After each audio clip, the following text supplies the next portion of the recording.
हम आंखें बंद करते हैं, जैसे याद है हम बाद में गवाही को देखते हैं।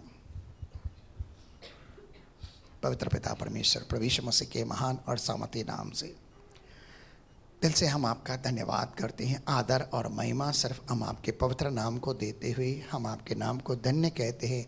आपके नाम को हम ऊंचा उठाते हैं। प्रभु यीशु मसीह के पवित्र और सामर्थी नाम से हम आपकी स्तुति करते हैं। पिता, आज कलीसिया के द्वारा तेरे बच्चों ने जो तेरे नाम की स्तुति की है, आराधना की, महिमा की है, हम पिता सारा आदर महिमा सारा जलाल तुझे देते हैं। हमारी प्रार्थना को, हमारी आराधना को और इन गवाहियों के विषय में हम सारी महिमा तुझे देते हैं, क्योंकि तू धर्मी लोगों की, कलीसिया की मिली हुई प्रार्थना को सुनता है पिता, और अभिलाषी जीव को तू संतुष्ट करता है, उनसे अपना मुंह न फेरता। पिता, हम दिल से दुआ करते हैं कि मयूरी को आपने एक नई जिंदगी दी है, एक नया मौका दिया है पिता, हम उसके लिए भी धन्यवाद करते हैं। दीप्ति के लिए भी हम आपका दिल से धन्यवाद करते हैं कि आपने पूरी तरह से उन्हें चंगा किया, छुटकारा दिया। इसके विषय में कोई महिमा न लेगा मनुष्य, लेकिन हम सारा आदर तुझे देते हैं, क्योंकि ये तेरे द्वारा किए गए आचर कर्म हैं। हम धन्यवाद करते हैं। और आज की तारीख में जो कुछ भी प्रभु तेरे भवन में आया, दशवांश अर्पण उठाने के बेटों के, तो उन्हें आप स्वीकार करें, उन्हें पवित्र ठहराएं। और जिन्होंने जो कुछ भी दिया, हम दुआ करते हैं मसीह के पवित्र नाम से सिर्फ तेरी महिमा के लिए पिता, तेरे लोगों के जीवन में 100 गुना प्रतिफल और 1000 गुना बराबर देकर महिमा के धन के अनुसार जो स्वर्ग स्थानों से मसीह में तेरे लोगों के जीवन में अपरंपार आशीषों की बारिश उंडेलने, और सिर्फ तेरी महिमा के लिए हर एक के जीवन से सब कमी घटी को दूर हटाकर तेरे लोगों को भरपूरी का जीवन देकर आशीष का।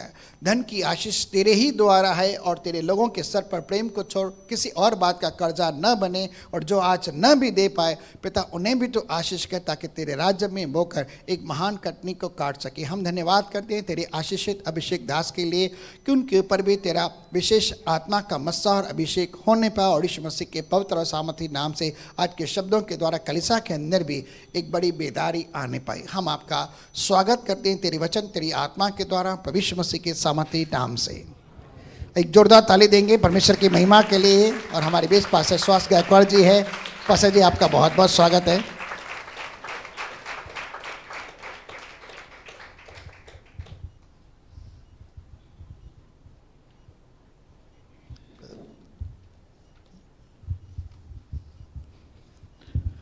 Praise the Lord. हम यशायाह की किताब निकालेंगे।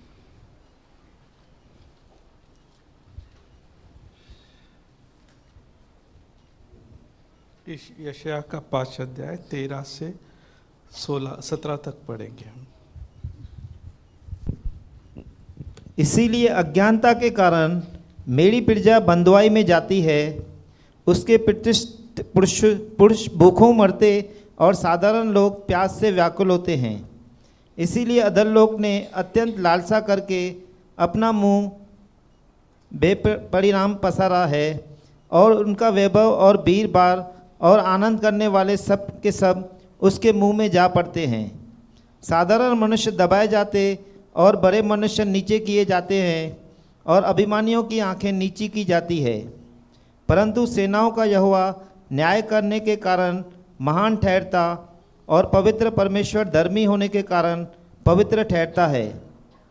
तब बेरों के बच्चों मानो अपने खेत में चरेंगे, परंतु हुष्ट-पुष्ट के उजरे स्थान परदेशियों को चराई के लिए मिलेंगे। पवित्र और जीवित परमेश्वर, हम आपको धन्यवाद देते, आपको ऊंचा उठाते प्यारे पिता। आपके प्रेम अनुग्रह के लिए धन्यवाद देते प्यारे पिता।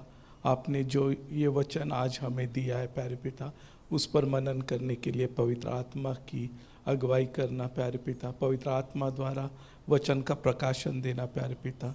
और जो कुछ आप हम में सुधार लाना चाहते या जो हमें प्रोत्साहन देना चाहते, उसे लेने के लिए प्यारे पिता हमें तैयार करना। मुझे सूली के पीछे छिपाओ प्यारे पिता।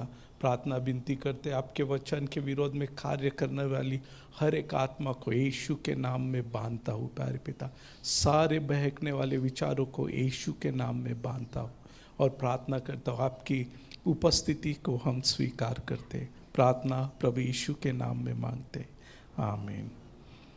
तो हमने यहाँ जो वचन पढ़ा है, वो एक पूरा अध्याय जो है, अगर उस अध्याय को हम देखें तो शुरुआत में इज़राइल के बारे में परमेश्वर की जो निराशा है उस निराशा को परमेश्वर प्रकट करता है।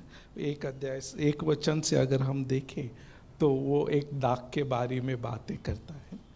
वो कहता है कि ऐसा मैंने क्या करना छोड़ा है, मतलब जो भी उसके लिए आवश्यकता वो सारी बातें मैंने पूरी कर ली, लेकिन फिर भी जब फल आने का समय आया तो वहाँ लिखा है कि उसने जंगली बीज या फल दे दिए। और फिर वो कहता है, ये वो इस्राएल के बारे में बात करता है। और उसी के साथ ये आगे जब हम वचन पढ़ते हैं तो 8 वचन से हम देखते कि जो सबसे डेंजर शब्द हमारे लिए परमेश्वर की ओर से वो है हाय। और यहाँ हम 8 वचन से लेकर बार बार उस शब्द को सुनते हैं। उन लोगों के ऊपर परमेश्वर का जो श्राप है, हाय का मतलब श्राप है, उसके बारे में परमेश्वर बातें करता है। और फिर बाद में 13 से जो आज हमारा मनन का विषय है वहाँ लिखा है, इसलिए अज्ञानता के कारण मेरी प्रजाएं बंधुआई में जाती है। ये अज्ञानता क्या है? क्योंकि इसी अज्ञानता के बारे में होशे भी बात करता है 4 अध्याय का 6 वचन के अनुसार। और वहाँ भी यही बात कहती है कि ज्ञान के न होने के कारण मेरे लोगों का नाश हो रहा है। और इस सच्चाई को आज हमें समझना है।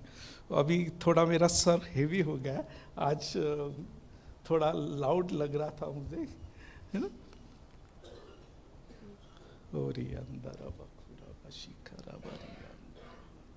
Thank you lord, worship you lord, we adore you. धन्यवाद। तो हमें ये सोचना है कि आज, क्योंकि ये हमारी जो अज्ञानता है उसका परिणाम क्या है ये हमें समझना है। वो क्योंकि 14 वचन में लिखा है कि इसलिए, किस लिए? उसके लोगों के अज्ञानता के कारण उसके लोग तो बदवाई में जा रहे हैं, लेकिन उसका परिणाम क्या हो रहा है? इसलिए वो कहता है कि अधोलोक ने अत्यंत लालसा करके अपना मुंह जो है बेपरिमाण पसारा है। इसका मतलब है वो हद से आगे उसने अपनी मुंह को खोला है, इसलिए कि वो लोगों को निगल सके। और फिर वो कहता है कि और उनका वैभव भीड़ भाड़ आनंद करने वाले सब के सब उसके मुंह में जा पड़ते हैं। आज हमें इस बात को समझना है कलीसिया के लिए, क्योंकि ये वचन जो है इज़राइल के लिए, यहूदिया के लिए कहा गया था। और परमेश्वर क्यों कहा था? क्योंकि परमेश्वर ने अब्राहम को आशीष दी थी कि तेरे द्वारा, तेरे संतानों के द्वारा मैं राष्ट्रों को क्या करूंगा? आशीषित करूंगा। मतलब ये इस्राएल लोग जो राष्ट्रों को आशीषित करने वाले हैं, वही लोगों की आज स्थिति ऐसी है कि वो बंधुआई में गए हैं। और वो बंधुआई में जाने का कारण है उनकी परमेश्वर की उनके लिए जो योजना है, परमेश्वर की उनके लिए जो इच्छा है, उस योजना, उस इच्छा की अज्ञाता के कारण उसकी वो स्थिति आ गई है। और इतना ही नहीं, तो उसका परिणाम जो ये हुआ है कि अधोलोक जो है अपनी सारी मर्यादाओं को उसने खोल दिया है कि कितने अधिक लोग जो है उसे निगल सकता है। मतलब जो राष्ट्रों को आशीषित करने वाले लोग हैं, उनके कारण ही ये अधोलोक जो है वो उसने अपना मुंह पसारा है। आज हमें इस बात को समझने की आवश्यकता है, क्योंकि उसी रीति से आज कलीसिया जो है परमेश्वर ने चुनकर उसे अलग किया है। आपको, कलीसिया को उसने जगत का नमक बनाया, बचाने वाला बनाया, जगत की ज्योति बनाई है। लेकिन आपकी जो बुलाहट है, आपका जो कार्य है, अगर उसकी आज्ञाता आप में होगी तो आप स्वतंत्र नहीं रह सकते। लेकिन उससे बढ़कर यह होगा कि जो अधोलोक में नहीं जाने चाहिए वो भी अधोलोक में जाएंगे। जिनका नाश नहीं होना चाहिए उनका भी नाश होगा, क्योंकि उस नाश से बचाने के लिए परमेश्वर ने जिन्हें खड़ा किया है वो ही अंधे बहरे हो गए हैं। हम देखते हैं कि मत्ती 16:16 में प्रभु कहता है कलीसिया के सामने, तेरे सामने अधोलोक के फाटक का कुछ भी नहीं चलेगा। ये वचन जो है इस पृथ्वी पर कलीसिया छोड़ और किसी के पास नहीं है। मतलब कलीसिया ही है जो अधोलोक में जाने वालों को बचाने के लिए परमेश्वर ने नियुक्त किया है। लेकिन ये जो हमारी बुलाहट है, जो परमेश्वर का हमें चुनने का जो मकसद है, उसके बारे में अगर हम अनजान रहे, अज्ञानी रहे, और या जो काम हमें करना चाहिए वो नहीं कर, तो लोग तो अधोलोकों में जाएंगे ही। लेकिन परमेश्वर कहता है उसका हिसाब मैं तुमसे लूंगा। आज हमें इस बात को बड़ी गहराई से समझना है। देखो, परमेश्वर की जो बुलाहट है, मैं एक बात आपको बताना चाहता हूँ। पिछला महीना मैं नहीं आया था, पास्टर जी ने मुझे फ़ोन किया था। सही में मेरे पास कोई वचन भी नहीं था और मेरे मन में बहुत सारे विचार आ रहे थे और वो अच्छे नहीं थे। मैं अपने आप को सवाल पूछा था, मैं वहाँ क्यों जा रहा हूँ? कोई लोग कहते पास्टर अच्छा वचन था, या चर्च ऑफरिंग दे रहा है उसके लिए जा रहा है। किसके लिए मैं जा रहा हूँ? मेरे जाने से परमेश्वर की कौन सी इच्छा पूर्ण हो रही है? मेरे जाने से परमेश्वर का क्या महिमा हो रही है? क्या परमेश्वर उन वचनों के द्वारा आप में बदलाव कर रहा है, या आपको प्रोत्साहित कर रहा है, या आपको घुटने पर ला रहा है? मुझे नहीं मालूम है। और इन बातों ने मुझे बहुत ही निराश कर दिया था। मैं बाइबल स्टडी में पहले भी कहता, अगर आपको प्रभु ने नहीं भेजा है और जाकर आप सुसमाचार सुनाते हो तो भी वो पाप भी है। और ये सवाल मुझे अपने ऊपर आने लगा। वचन तो नहीं था, लेकिन उसी के साथ इन बातों ने मुझे तोड़ दिया और मैं पास्टर जी से कहा मैं नहीं आ सकता हूं। परमेश्वर ने मुझे क्यों चुना है? कि मुझे पैसा मिले, मेरा नाम हो, मेरी पहचान हो, इसके लिए नहीं बुलाया। उसी रीति से आपको भी उस लिए नहीं बनाया है, बुलाया है कि आप यहाँ आकर बैठे, गीत गाए, तालियां बजाए, प्रार्थना करें और आनंद से घर चले जाए। परमेश्वर ने एक मकसद के साथ आपको बुलाया। जो युद्ध एदेन के वाटिका में शुरू हुआ है, जिस युद्ध के अंत समय में हम आ गए हैं, उस युद्ध में आप परमेश्वर के हथियार हो। परमेश्वर आपके द्वारा वो शैतान पर जय पाने वाला है।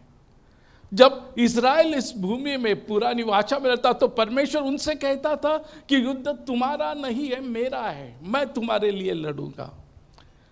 लेकिन इज़राइल को जाना होता था, वहां आगे बढ़ना होता था। उसी रीति से आज भी परमेश्वर का युद्ध है, लेकिन आपको और मुझे उस युद्ध में खड़ा होना होगा। और जब हर एक सिपाही अपनी जिम्मेदारी को जानता है और उसे पूर्ण करने के लिए अपने अथॉरिटी के अधीन होकर वो उस काम को पूरा करता है, तब उस युद्ध में उन्हें जय मिलता है। यहां ये वचन पढ़ने के बाद डर लगता है। वो कहता है कि मेरे इसलिए अज्ञानता के कारण मेरी प्रजा बंदवाई में जाती है, उनके प्रतिष्ठित पुरुष भूखे मरते और साधारण लोग प्यास से व्याकुल। उनमें प्रतिष्ठित लोग, हो सकता है कि आप में मैं एक प्रतिष्ठित हूं, एल्डर्स, पास्टर्स, किसको लोग, उनके लिए क्या लिखा है? वो भूखे मरते हैं। जो साधारण लोग हैं वो प्यास से व्याकुल होते हैं, क्योंकि उनकी भूख और प्यास मिटाने वाला जो परमेश्वर है, उस परमेश्वर की बुलाहट की इच्छा को, की जो अज्ञाता है, वो परमेश्वर से उन्हें वो प्राप्त करने के लिए सबसे बड़ी रुकावट होती। ये तो उनका जीवन है। लेकिन जो बहुत सारे मासूम लोग हैं, जिनको उस नाश में जाने की आवश्यकता नहीं है, उसे बचा लिया जा सकता है, लेकिन उनको बचाने के लिए परमेश्वर ने जिन्हें खड़ा किया है वो अपनी ही धुन में है, अपनी ही अज्ञानता में वो आनंदित है। आज 14 लिखा है, इसलिए और उनका वैभव और भीड़भाड़ और आनंद करने वाले सब के सब उसके मुंह में जा पड़ते हैं। सब जो वैभवी मतलब जो अपने आप को ऊंचा समझते हैं, मेरे जैसे पास्टर है, वो कहते हैं कि वो आनंद करने वाले, वो भीड़भाड़ सब के सब उस अधोलोक के मुंह में गिरते हैं।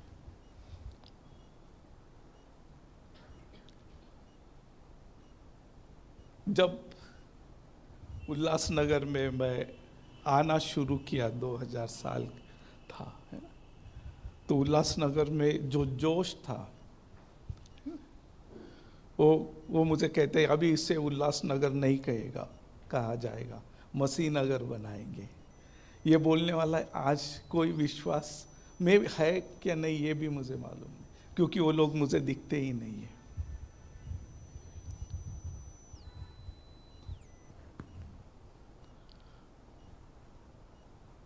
हम परमेश्वर को कितना भी धन्यवाद दें, उस परमेश्वर का कितना ही महिमा करें वो कम है। लेकिन जब हम उसमें आनंद करते हैं तब इस बात को ध्यान में रखना है कि आपके आनंद करने से वो आनंदित नहीं होता है, उसकी इच्छा पूर्ण करने के से वो आनंदित होता है। मेरे गीतों से उसे आनंद नहीं मिलता है, मेरे अंदर उसके लिए जो समर्पण है उससे देखकर वो आनंदित होता है। और उस दृष्टि से आज कलीसिया को अपने आप को परखने की बहुत ही आवश्यकता है, अपने आप को जांचने की बहुत आवश्यकता है, क्योंकि जिस परमेश्वर ने आपको और मुझे चुनकर बुलाया है वो कभी गलत नहीं कर सकता है, वो गलत चुनाव कर ही नहीं सकता है, उसका मकसद अधूरा रह ही नहीं सकता है। जिस विश्वास के साथ उसने आपको और मुझे बुलाया, मतलब उसने हम पर विश्वास किया है कि ये मेरे बच्चे मेरी बातों को जानेंगे और मेरा काम करेंगे। इस विश्वास से उसने हमें चुनकर अलग किया है। लेकिन इन दिनों में हम अपने ही बुद्धि और ज्ञान में, अपने ही सोच और समझ में उस परमेश्वर की जो पवित्र बुलाहट है उसको भूल गए हैं। अब्राहम को परमेश्वर ने आशीष किया, उसके बाद इसहाक को किया, याकूब को किया, याकूब ने अपने 12 बच्चों को आशीष किया। परमेश्वर ने उनकी ढाल बनकर उनकी रक्षा की हर एक बातों में। लेकिन वही लोग जब अपने परमेश्वर ने दिए हुए उस वतन में आ गए, कनान में आ गए, तो मुझे लगता 80-100 साल भी वो परमेश्वर के साथ विश्वास योग्य नहीं रहे। आज आप जो है उस परमेश्वर के घर में आए हैं, परमेश्वर ने आपको इस पर अपने घर में लाकर आपको स्थापित किया है। परमेश्वर चाहता है कि आप उसके घर में आशीषित हो जाए, फले फूले बढ़े, परमेश्वर चाहता है। लेकिन जब वो आशीषित आपको करता है तब वो चाहता है, आशीष का मतलब आपको गाड़ी बंगला मिलना नहीं है, हा? आशीष का मतलब है आपके द्वारा कोई आशीष हो रहा है। तब तक आप आशीषित नहीं है जब तक आपके द्वारा कोई आशीषित नहीं हो रहा है, क्योंकि ये आशीष जो है बहने वाला होता है, वो एक जगह रुकता नहीं, वो नदी के समान है, उस झरने के समान है जो बहता रहता है। अगर मैं कहता हूं मैं आशीषित हूं, इसका मतलब यह है कि मेरे द्वारा वो झरना बह रहा है और जिसमें बहुत सारे लोगों की प्यास बुझ रहे, बहुत सारे पेड़ फल फूल रहे हैं। उस परमेश्वर के उस पवित्र उपस्थिति में आने के बाद आज आपका और मेरा जीवन क्या है? क्या सही में आप एक नमक के रूप में इस दुनिया में है? क्या सही में आप एक ज्योति के रूप में यहाँ है? क्या परमेश्वर ने आपको दिया हुआ अधिकारों का आप इस्तेमाल कर रहे हैं? वचन कहता है तेरे सामने अधोलोक के फाटक का कुछ भी नहीं चलेगा। मत्ती 18:18 में लिखा है, जो भी तू पृथ्वी पर बांधेगा स्वर्ग में बांधा जाएगा, जो भी कुछ तू पृथ्वी पर खोलेगा स्वर्ग में खुला जाएगा। किसे कहा है परमेश्वर ने तेरे सामने अधोलोक का फाटक नहीं, कुछ भी प्रबल नहीं होगा? हमारे लिए, कलीसिया के लिए। कौन बांधेगा? कलीसिया बांधेगी। कौन खोलेगा? कलीसिया खोलेगी। परमेश्वर ने ये अथॉरिटी, अधिकार हमें दिया है। और परमेश्वर का वचन कहता है इफिस 4:9 के ऊपर कि वो अधोलोक से जो वहां से वो सीधा ऊपर चला गया। प्रभु यीशु मसीह कहा गया स्वर्ग में चला गया है। और जब वो स्वर्ग में गया, फिलिपी 2:11 के अनुसार अब सबसे ऊंचे स्थान पर और सबसे ऊंचा नाम उसका है। उसके पैरों तले अभी सब कुछ है।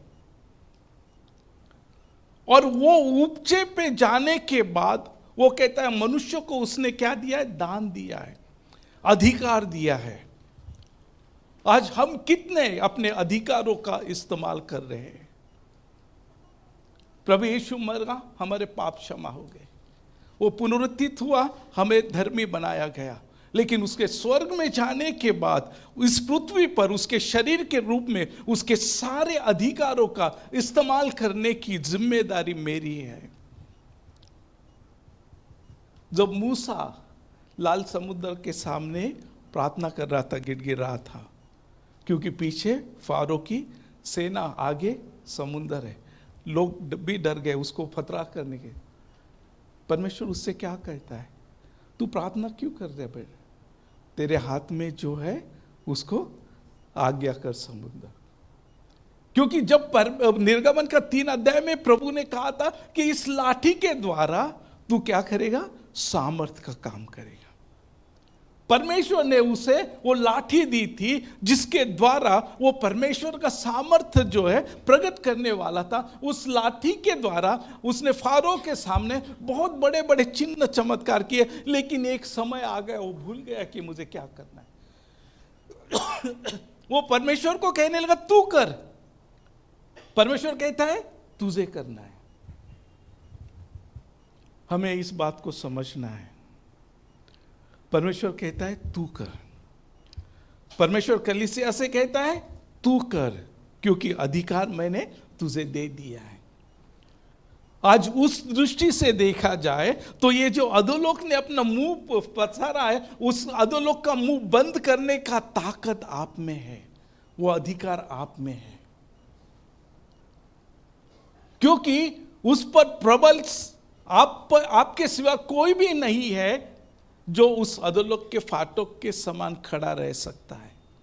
आप में ही वो योग्यता है कि वो आपके सामने प्रबल नहीं होगा। प्रभु यीशु कहता है मैं तुम्हें सांप और बिच्छू को रोनने का अधिकार दिया है, शैतान की सारी शक्तियों पर मैंने तुम्हें अधिकार दिया है। अगर शैतान की सारी शक्ति पर अधिकार हमने पाया है, हमारे सामने उसको अधोलोक के फाटक प्रबल नहीं होंगे। हमें उसने बांधने का अधिकार दिया है, खोलने का अधिकार दिया है। हम क्या कर रहे हैं फिर कैसे अधोलोक जो है आज जो भी हमारे इर्द गिर्द हम देख रहे हैं, हम वही देख रहे हैं जो यहां लिखा है। लोग नाश की ओर जा रहे हैं, सिर्फ जा नहीं रहे, दौड़ रहे और एक भीड़ के साथ जा रहे। और बड़ी दुख की बात है, हम में से भी कुछ उस नाश की ओर जा रहे हैं।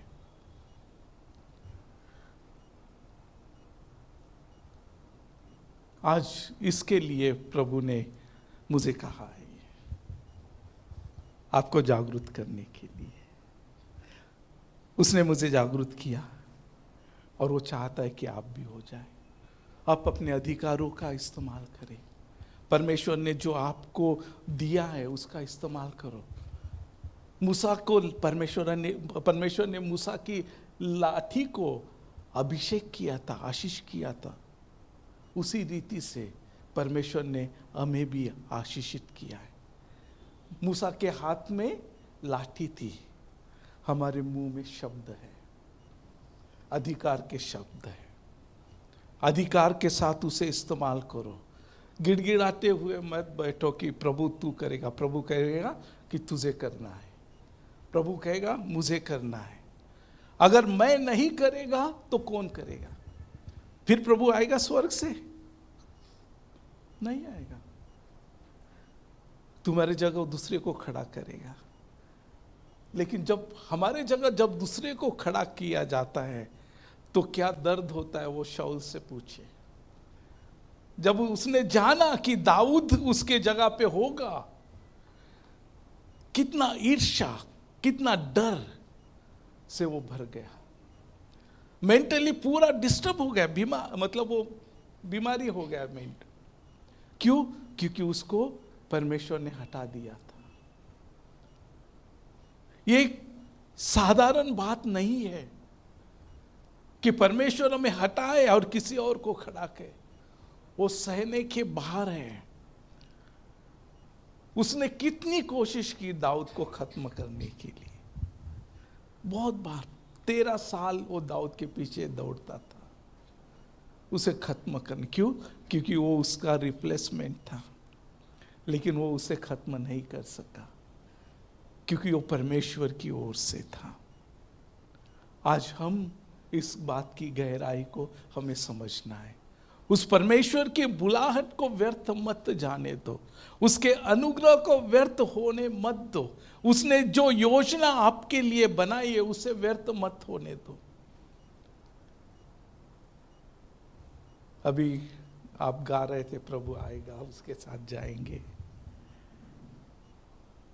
वो आएगा, जरूर आएगा।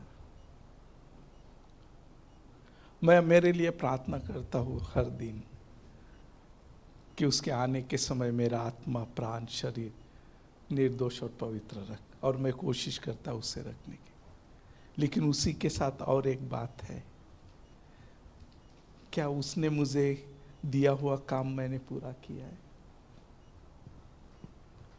जिसके लिए उसने मुझे चुना है, क्या मैं उस काम को पूरा कर रहा हूं? पूरे मन लगन से परमेश्वर की इच्छा को पूर्ण करने के लिए कोशिश कर रहा हूं, या अपनी ही मस्ती में, अपनी ही अभिलाषा में, अपनी ही इच्छा में बहता जा रहा हूं?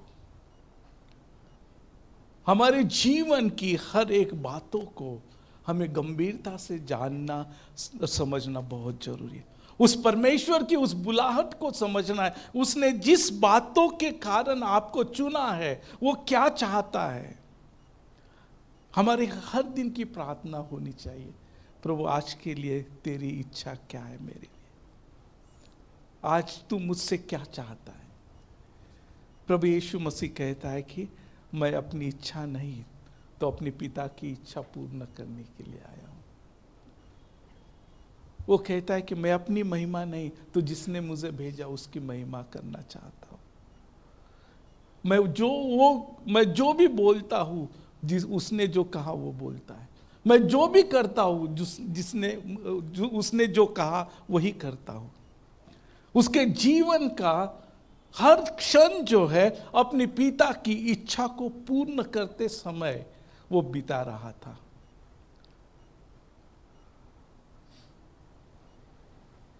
आज वही प्रभु यीशु मत्ती 7 अध्याय 21-23 में कहता है कि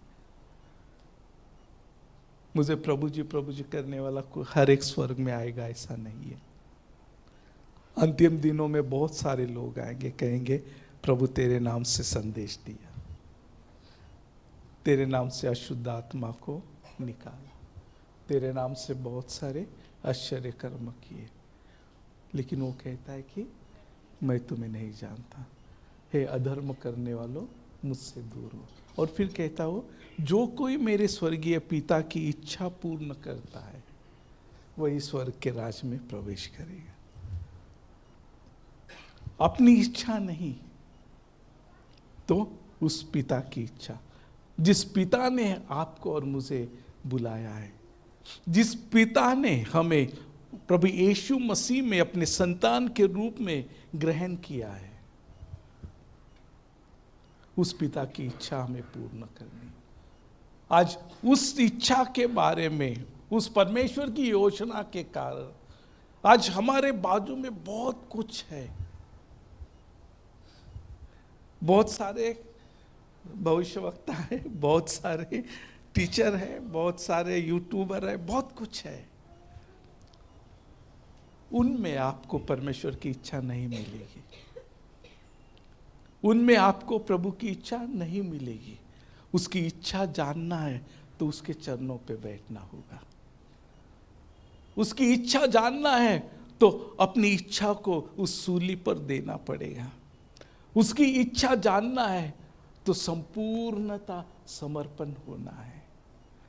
भाई बोल रहा था सजदा का मतलब क्या है।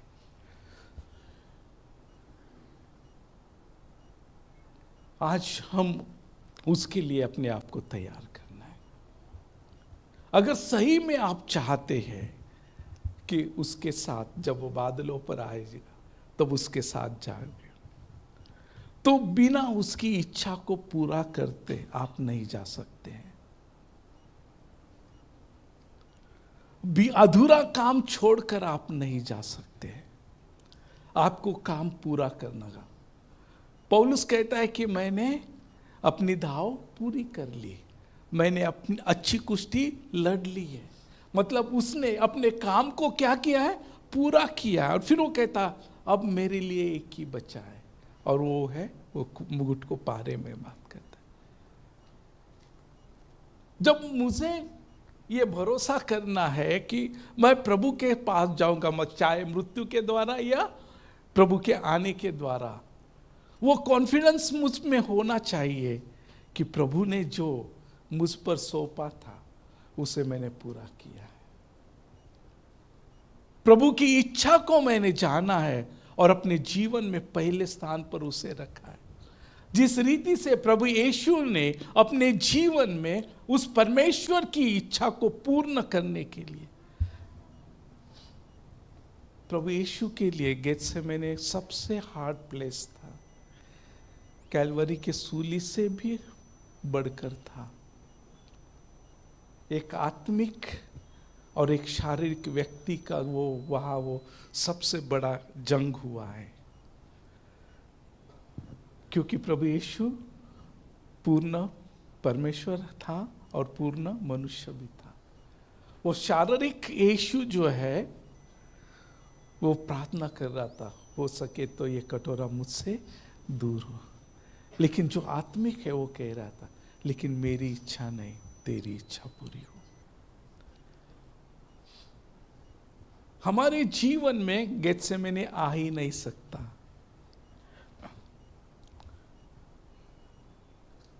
लेकिन जो भी कुछ आते, छोटे बड़े आते हैं, उन सारे दुख में, सारे परिस्थिति में आपको एक ही बात ध्यान में रखना है कि आपका पिता जो है वो प्रेम है।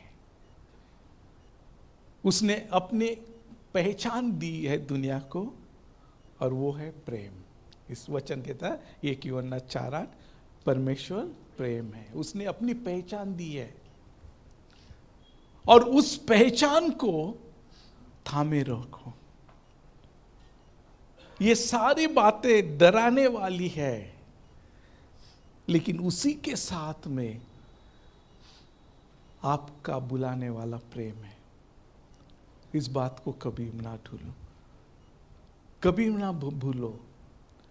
उस अधोलोक ने जो अपना मुंह पसारा है उस मुंह के सामने आपको खड़ा रहना है। किसको खड़ा है रहना है? मुझे रहना है, क्योंकि मुझे प्रभु ने वो अधिकार दिया है। तेरे सामने वो प्रबल नहीं होगा। जब आप सामने खड़े हो जाओगे, वो जो है अपने मुंह को बंद करेगा, क्योंकि आप में मसीह है। और मसीह कहाँ है? स्वर्ग स्थानों में बैठा है। इफिस 2:6 के अनुसार हम भी उसी के साथ स्वर्गीय स्थानों में बिठाए गए हैं। इस पृथ्वी पर तो हम उसके शरीर के रूप में उसका प्रतिनिधित्व, उसका रिप्रेजेंटेटिव है। उसके सारे अधिकार और शक्ति का इस्तेमाल करने वाले हैं। और इसलिए हमारा प्रार्थना जीवन जो है, उसकी ओर हमें गंभीरता से ध्यान देना आवश्यक है। हमारे प्रार्थना को बदलना आवश्यक है। मेरे आज तक के मेरे जीवन में प्रभु ने बार बार मेरी प्रार्थना को तोड़ा है, बदला है। हमारा प्रार्थना जीवन जो है, उसमें हमें अधिकारों का, जो हमें मिला अथॉरिटी है, उसका इस्तेमाल करना सीखना है। प्रार्थना का मतलब हमने उतना ही सुना है, मांगा तो मिलेगा, नहीं मांगा और ढूंढो तो मिलेगा, उसके बाहर नहीं। लेकिन उसके बाहर प्रभु कहता है, जो कुछ तुम मेरे नाम से, वो हो जाएगा। वो किसे कहता है? मुझे कह रहा है। तो इस पृथ्वी पर जो भी कुछ मेरे नाम से अधिकार, जब यूहन्ना और पतरस और यूहन्ना वो उस मंदिर के फाटक में से जा रहे थे, वो जो लंगड़ा भिखारी था, उसने उससे पैसा मांगा। पतरस ने क्या कहा? मेरी ओर देख, है ना? क्या कहा? मेरी ओर देख। क्या बोला? हम में वो अधिकार है और हम में वो सामर्थ्य भी होना चाहिए कि तू किसकी ओर देख। वो ऐसा नहीं बोला यीशु की ओर देख, कि क्या कहा? मेरी ओर देख। मेरे पास सोना चांदी कुछ भी नहीं, लेकिन जो कुछ है वो देता हूं। यीशु के नाम में खड़ा और चल फिर। अब उसे जो अधिकार मिला था, उस अधिकार का उसने क्या किया? इस्तेमाल किया है। हमें वो अधिकार मिला है, उसका हमें इस्तेमाल करना है। हमें जो भी कुछ परमेश्वर की योजना के अनुसार उसने हमें प्रिपेयर किया है, हमें बनाया है। अभी यूक्रेन और रशिया का युद्ध चालू है ना, और उसमें रशियन जो मिलिट्री बहुत मार खा रहे हैं, उनके 10 लाख के ऊपर लोग मारे गए, ऐसे कहा जाता है। उसका सबसे बड़ा कारण क्या है मालूम है? रशियन में पहला जो था, भाड़े के सैनिक ज्यादा थे, मतलब भाड़े के लोग इधर से उधर से, उनके प्रॉपर सैनिक नहीं थे। और अब जब वो उनके सैन्य मरने लगा, तो उन्होंने मतलब जिनको तैयारी भी नहीं की है, उनके हाथ में बंदूक देके भेज दिया और वो मर रहे हैं। परमेश्वर आपको और मुझे इस रीति से उस अधोलोक के फाटों के सामने खड़ा नहीं करेगा। वो हमें क्या करेगा? बनाएगा, प्रिपेयर कराएगा। लेकिन वो जबरदस्ती नहीं करेगा। आप में उस परमेश्वर की इच्छा को पूर्ण करने की भूख चाहिए। उसने दिए हुए अधिकारों का इस्तेमाल करने की प्यास चाहिए। और उसके लिए आपको, जब परमेश्वर को आप समर्पित हो जाएंगे, परमेश्वर अपनी आत्मा और वचन से आपको तैयार करेगा। परमेश्वर क्या करेगा? अपने आत्मा और वचन से आपको तैयार करेगा। फिर इफिस 6 के अनुसार वो अपने शस्त्र तुम्हें देगा, और उस शस्त्र को लेकर जब आप उस शैतान और उसकी सारी सामर्थ के सामने खड़े हो जाएंगे, वो भाग जाएगा। वो क्या करेगा? भाग जाएगा। क्योंकि जिसने आपको तैयार किया है वो योद्धा है जिसने शैतान और उसकी सारी शक्तियों को अपने पैर तले कुचल दिया है। पूर्ण विजय उसने पा लिया है। और जिसने पूरा जय पाया है, हरा हुआ राजा उसका गुलाम होता है। जो जय पाने वाले राजा का हरा हुआ राजा क्या होता है? गुलाम होता है। और गुलाम को कोई अधिकार नहीं होता है। तुम में वो मसीह है जो जयवंत से भी बढ़कर है, और उसके द्वारा आप शैतान के हर एक काम को, उसकी हर एक योजना को ध्वस्त करने का अधिकार और सामर्थ्य रखते हैं। अपने आप को पहचानो, मसीह में अपने आप को जानो, मसीह में आपकी बुलाहट को समझो, मसीह में परमेश्वर की जो अभिषेक आपको मिला है उस अभिषेक को जानो।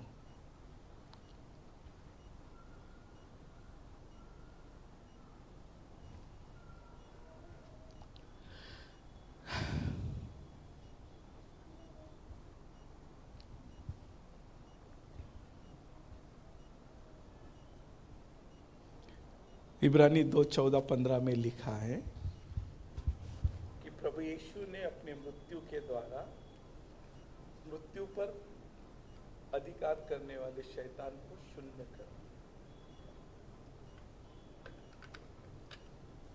और मृत्यु के भय में जीवन भर जो शैतान की गुलामी थे उसमें से हमें क्या किया है? आजाद कर दिया है। इस शरीर में सबसे बड़ा डर अगर मनुष्य को है तो वो मृत्यु का डर है। प्रभु ने उसे भी क्या कर दिया है? निकाल दिया है। और इसीलिए प्रकाशित वाक्य 1:18 में प्रभु कहता है कि देखो मैं मरा हुआ था फिर भी युगान युग जीवित है, मृत्यु और अधोलोक की कुंजियां किसके पास है? प्रभु यीशु कहता है मेरा। ये पुरानी वाचा में अधोलोक अपना मुंह पसार सकता है, आज वो पसार नहीं सकता है, क्योंकि उसके उस अधिकार को प्रभु ने क्या किया है? ले लिया है, और अभी वो अधिकार हमें दिया है। इसलिए आज हम बड़ी गंभीरता से अपने मसीह होने के अधिकार को हम इस्तेमाल करें। क्योंकि जब प्रभु आएगा वो अपने समय में आएगा ही।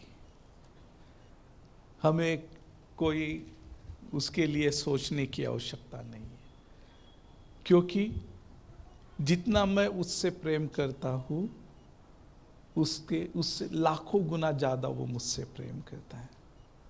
जितना मैं चाहता हूं कि उसके पास जाऊं, उससे कई गुना वो चाहता है कि कब मेरी, फिर आप उस बच्चे कहे, वधू कहे, वो मेरे पास का आ जाए, तो वो देर नहीं करेगा। लेकिन उसी के साथ में एक बात ध्यान में रखना है, वो बिना वजह लोगों को नाश होने भी नहीं देगा।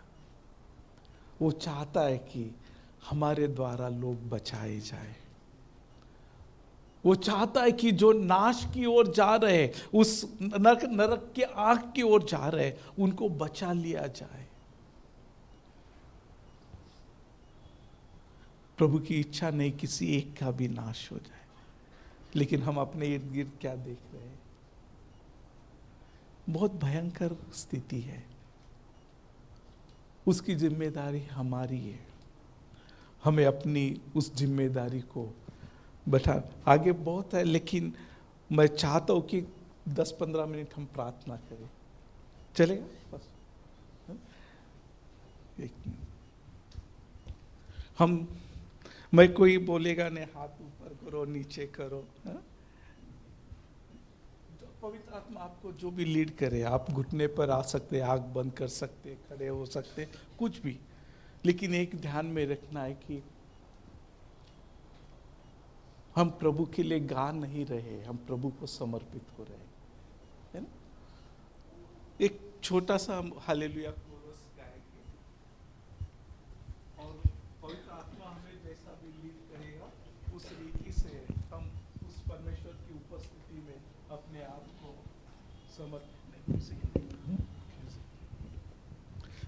हम अपने आप को समर्पित करेंगे। जो भी वचन हमने सुना है उसके वचन के अनुसार अगर पवित्र आत्मा हमसे बातें कर रहा है, अगर हमें बोझ दे रहा है, अगर वो हमारी गलतियों को दिखा रहा है या हमारी उदासीनता को दिखा रहा है, तो हम इतना ही करें, प्रभु मुझ पर दया करना, मुझे क्षमा करना। प्रभु मैं चाहता हूँ तेरी इच्छा को अपने जीवन में पूर्ण करने के लिए, मैं चाहता हूँ तेरे लिए मैं जीना चाहता हूँ प्रभु। उन सारी नाश होने वाली आत्माओं को बचाना चाहता हूँ, उसके लिए प्रभु मैं हाजिर हूँ। जिस रीति से यशायाह कहता हाँ मैं हूँ मुझे भेज, हम वही बात प्रभु से करेंगे, हाँ प्रभु मैं है।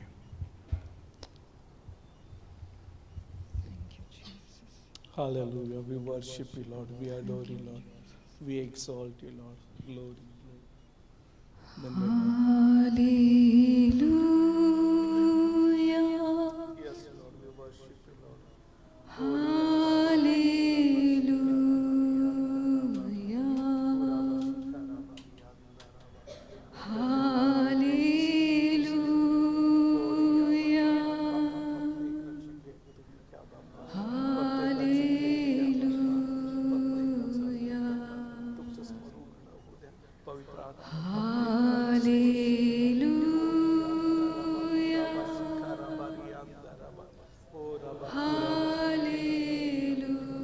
अगर अन्य भाषा का दान है तो वो अपने अन्य भाषा का इस्तेमाल कर सकते हैं।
धन्यवाद हो, महिमा महिमा।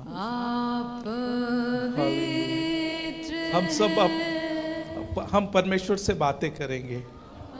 जो भी पवित्र आत्मा आपके मन में जो भी बातें पवित्र आत्मा डाल वो परमेश्वर से कहेंगे।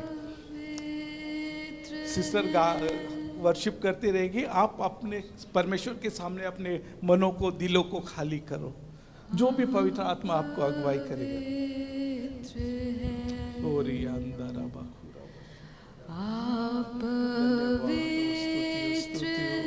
Yes Lord, worship you Lord, we adore you Lord.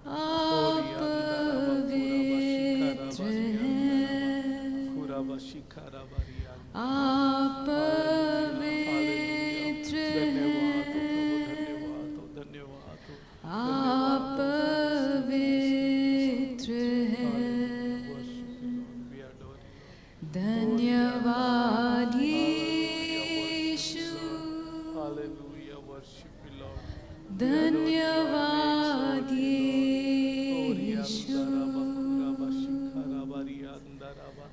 धन्यवाद यीशु, we adore you Lord, hallelujah. धन्यवाद हो प्रभु, धन्यवाद हो प्रभु, धन्यवाद हो प्रभु, धन्यवाद हो, hallelujah hallelujah, worship you Lord. ओरी अंदरा बकुरा बशिखरा बरी अंदरा बा, hallelujah hallelujah.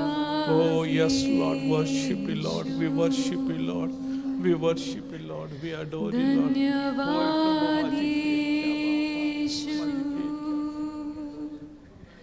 धन्यवाद यीशु,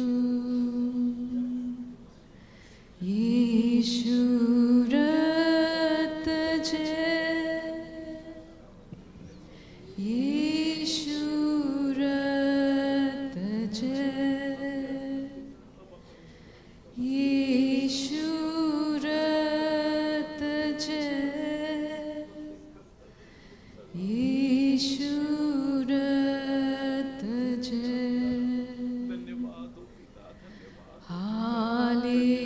हालेलुया, हालेलुया,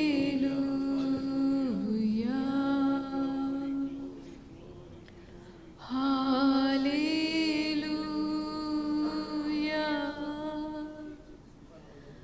हालेलुया।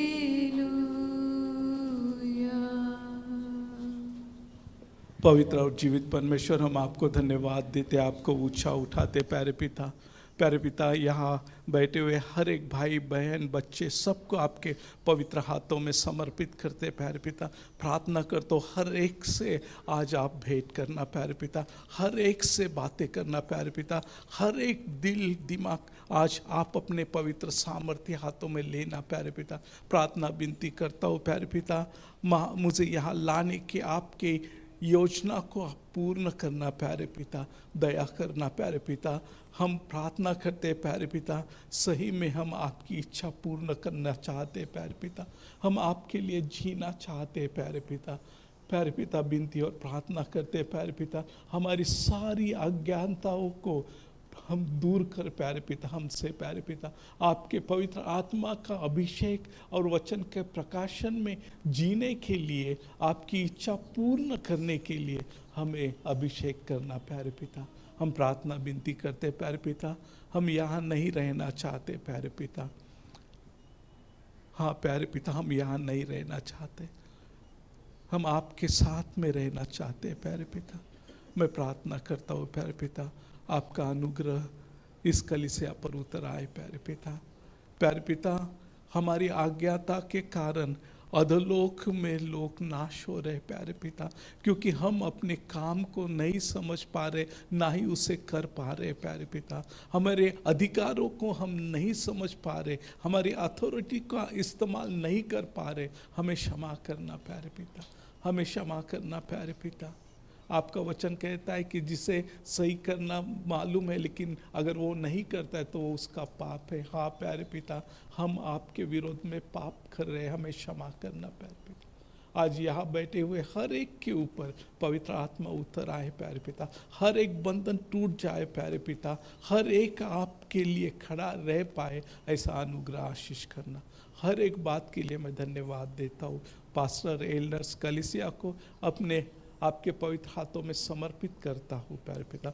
उनके विरोध में कार्य करने वाले सारी आत्माओं को यीशु के नाम में बांधते हैं प्यारे पिता। और प्यारे पिता, आपकी ओर से प्यारे पिता वो नया प्रकाशन खोल देते हैं प्यारे पिता। हर एक का इस्तेमाल आपकी महिमा के लिए हो। प्रार्थना पवित्र प्रभु यीशु के नाम में मांगता हूँ, आमीन। Praise the Lord.